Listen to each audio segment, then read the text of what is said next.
بسم اللہ الرحمن الرحیم۔ کس قدر دکھ اور افسوس کی بات ہے کہ خوضہ خیلہ میں ایک مدرسے میں ایک طالب علم پر بہیمانہ تشدد کیا گیا۔ وہ مدرسے جو حقیقت میں طلبہ کا گھر ہے، کسی پٹھانی کا شعر ہے اور بڑا خوبصورت شعر ہے، ہمیں دنیا سے کیا مطلب، مدرسہ ہے وطن اپنا، مریں گے قرآن پر اوراق ہوں گے کفن اپنا۔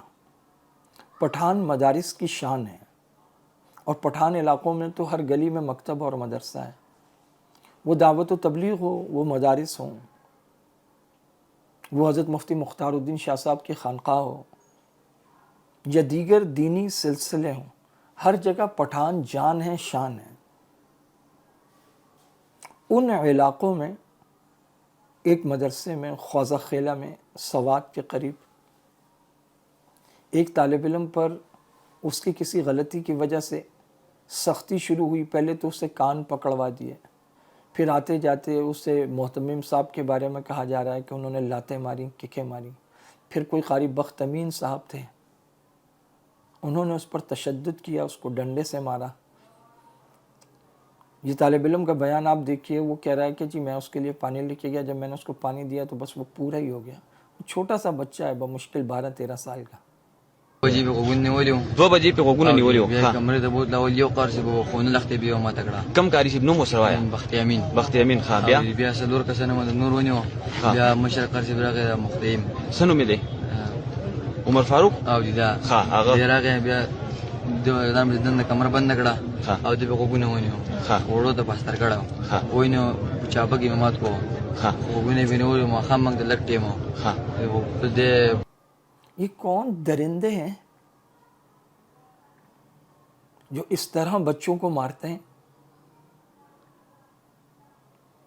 مدرسوں میں تو ہم اتنی محبت کرتے ہیں بچوں سے، ہم ان کو آپ کہتے ہیں، ہم انہیں مسکرا کر دیکھتے ہیں، ہم کوئی خدمت لیں تو کوشش کرتے ہیں ان کی کوئی چھوٹی موٹی دعوت کر دیں، یا ان کے نگران کو بلا کے کوئی نقد پیسے دے دیں، اور پھر جب پیسے دیتے ہیں زیادہ نہیں، 150 روپے، تو بچے کے چہرے پر جو مسکراہٹ آتی ہے اسے دیکھ کر جان میں جان آ جاتی ہے، زندگی میں بہار آ جاتی ہے۔ مفتی زرولی صاحب رحمۃ اللہ علیہ کہتے تھے کہ ایک خاتون میرے پاس آئی اور اس نے یہ سوال بھیجا کہ کیا آپ کے مدرسے میں داخلے کے لیے کسی طالب علم کی شکل اور اس کا خوبصورت ہونا معیار ہے؟ تو میں نے کہا نہیں، ایسا تو کوئی معیار نہیں ہے ہمارے یہاں۔ اس نے کہا پھر آپ کے ہاں کا جو بھی طالب علم، وہ گلشن اقبال کراچی میں احسن العلوم ہے، وہیں کی خاتون، اس نے کہا پھر آپ کا ہر طالب علم اتنا خوبصورت اور اتنا اٹریکٹیو کیسے ہے؟ قرآن کریم پڑھنے والوں کو اللہ تعالیٰ ایک الوہی نور دیتے ہیں، یہ اللہ اور اس کے رسول کے مہمان ہوتے ہیں۔ ایسا نہیں ہے کہ ہم سزا نہیں دیتے، جب بہت زیادہ ضرورت پڑتی تو ہم سزا دیتے، لیکن کرتے یہ کہ ہم بچے کو ایسے کندھے سے پکڑے تو اس کو ہلاتے زیادہ، کیا کرو تو وہ تھوڑا سا ڈر جاتا ہے، بچہ سہم جاتا ہے۔ اور اگر اس کو بہت زیادہ مارنے کی ضرورت ہو تو یہ جو ہاتھ کا حصہ ہے اس کو منہ پر تو بالکل نہیں، تو کندھے پر ایسا ماریں گے کہ وہ اصل میں مار نہیں ہوتی، ہاتھ آتا زور سے اور ٹچ ہو کے واپس آ جاتا ہے، بچوں کو اتنا ہی ہوتا ہے۔ بچے کو ذرا سا ڈرانا مقصد ہوتا ہے۔ اپنے بیٹے کو انسان پھر زیادہ مار سکتا ہے کسی بات پر، لیکن یار طالب علم کو تو نہیں مارنا چاہیے۔ چلے گئے وہ دور، جب وہ بھی دور اچھے نہیں تھے، ہم نے خود پڑھا ہے، ہماری خود پٹائی ہوئی ہے، اور ایک عرصے تک میں یہ سوچتا سمجھتا رہا کہ یار پٹائی کے بغیر جو ہے نا وہ بچے اچھے حافظ نہیں ہیں۔ لیکن آج کل جتنی ذہین، جتنی بہترین نسلیں ہیں، اور پھر اتنے نازک ممی ڈیڈی تو بچے ہیں آج کل کے، چاہے وہ پٹھانوں کے ہوں، چاہے وہ شہریوں کے ہوں، کراچی والوں کے ہوں۔ پھر جب آپ دیکھ رہے ہیں یار ایک بچے کو آپ نے کان پکڑوا دیے، اب آپ ڈنڈے سے مار رہے ہیں، ککیں مار رہے ہیں، پھر ایک استاد مار رہا ہے، دوسرا نفسیاتی مریض ہو، درندے ہو، کون ہو تم لوگ؟ قرآن پڑھنے آیا ہوا بچہ ہے، پڑھتا ہے ٹھیک ہے، نہیں پڑھ رہا یار گھر والوں کے سپرد کرو، واپس بھیج دو۔ تمہاری وجہ سے سارے مدرسے ذلیل، سارے استاد ذلیل، محبت کرنے والے مدرسے کے ایک محتمم، خدا کی قسم اپنے گھر کے لیے ہم لوگ بھیک نہ مانگیں جس طرح ہم مدرسے کے لیے بھیک مانگ رہے ہوتے ہیں۔ اور ہم تو اپنے ہر بیان میں جب بچوں کے درمیان بیٹھتے ہیں تو ہم کہتے ہیں بیٹا یہ ہمارا فخر ہے کہ ہم تمہارے نوکر ہیں، اللہ کا شکر ہے ہمارے یہاں گٹر بھی بند ہو جائے تو ہم اس کو خود کھولتے ہیں، خود اس کا کچرا بیلچے سے نکالتے ہیں، اس پر ڈنڈا مارتے ہیں، بچوں کے ساتھ جمعرات کی صفائیوں میں شریک ہوتے ہیں، اور کچھ نہ ہو پائپ پکڑ لیتے ہیں جو آسان کام ہے، بچہ وائپر مار رہا ہوتا ہے. اور یہ اتنی محبت کرنے والے بچے ہیں. میرے پاس گاڑی ہوتی تھی تو میں کبھی بھی مدرسے کے بچوں سے نہیں دھلواتا تھا، جو اپنا خادم ہے اس کے ساتھ مل کے، یا میرے اپنے بچے اسے دھوتے تھے. لیکن اگر کسی وقت بہت ضرورت پیش آئے، نکل رہے ہیں، گرمی بہت زیادہ ہے، مٹی ہے اس کے اوپر، تو کہا یار 2-4 بچے بلاؤ ذرا پانی. وہ بچے پانی ڈالتے تھے، قسم خدا کی اپنا رومال اتار کے وہ بچے اس کو، یار یہ کیا کر رہے ہو؟ کہ استاد جی بس کا. اتنی محبت سے گاڑی صاف کرتے تھے کہ یہ اتنی محبت کرتے ہیں، کاموں کے لیے دوڑتے ہیں، جھک کے کھڑے ہوتے ہیں، دونوں ہاتھ باندھ کے کھڑے ہو جاتے ہیں. آپ یوں اشارہ کریں 10 لڑکے بھاگ. ان محبت کرنے والے اور خدمت کرنے والے بچوں کو مارتے ہو، اور پھر اس درندگی سے مارتے ہو کہ جان سے مار دیتے ہو، جان سے مار دیتے ہو.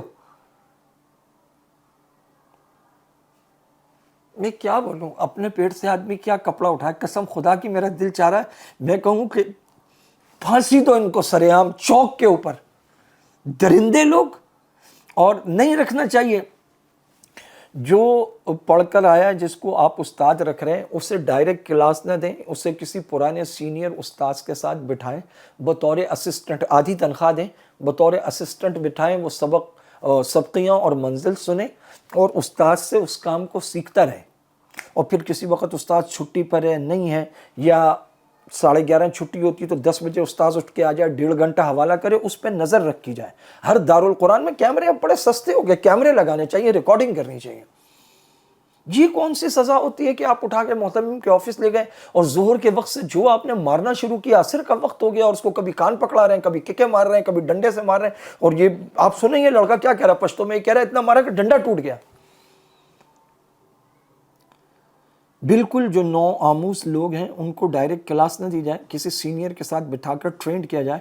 اور اگر دیکھے کہ اس میں کوئی تشدد کا عنصر ہے، یہ ایسے انگلیوں میں پین دے کے ایسے دباتا ہے یا ڈنڈے کا استعمال کرتا ہے یا مکے، ایسے آدمی کو کلاس دینے کی کوئی ضرورت ہی نہیں ہے. اور مارنا بالکل بند کر دینا چاہیے. اور ڈنڈے پر تو سرے سے، ڈنڈا ہو، چابک ہو، تار. کیا خرکار کیمپ کھولا ہوا ہے کیا؟ کون رکھتا ہے یہ چابک اور یہ ڈنڈے اور یہ تار؟ خدا کا واسطہ قرآن محبت سے پڑھاؤ، لوگوں کو قرآن سے متنفر نہ کرو. یہ ملک کے طول و عرض میں پھیلے ہوئے ہزاروں مدارس، ان کے وجود کے لیے اور ان سے خطرہ نہ بنو اور ان سے لوگوں کی نفرت کا سبب نہ بنو. اللہ رب العزت یقیناً وہ طالب علم تو ہے ہی جنتی فرشتہ اور روح، نابالغ بچہ 12-13 سال کا، اور اللہ تعالیٰ اس کے والدین کو صبر دے اور ان کے لیے ذخیرہ آخرت بنائے. اور یہ جو اس طرح کے مدرسے ہیں اور اہل مدارس ہیں، اللہ تعالیٰ ان کو ہدایت دے. اور جو ذمہ داران ہیں اللہ تعالیٰ ان کو توفیق دے کہ وہ جب تک نو آموز لوگوں کو آزمانا لیں، ٹرین نہ کر دیں، اس وقت تک وہ کلاس ان کے حوالے نہ کریں. بڑے کھلے دل کے ساتھ ان درندوں کو قانون کے حوالے کرنا چاہیے اور قانون کو اپنا کام کرنا چاہیے. ایسے درندے، یہ نہیں غلطی ہوگی، کیسی غلطی ہو گئی؟ اپنے بچے کو تو تم سارے مل کے جا کے ان میں سے کسی قاری کا بچہ پکڑو، مارو نا اس کو، پتہ لگے نا تم لوگ کیسے مارتے ہو بچہ کسی کا. قانون کو پورا راستہ دیجئے، اپنا کام کرنے دیجئے. جو سزا ہے قرار واقعی سزا دینی چاہیے.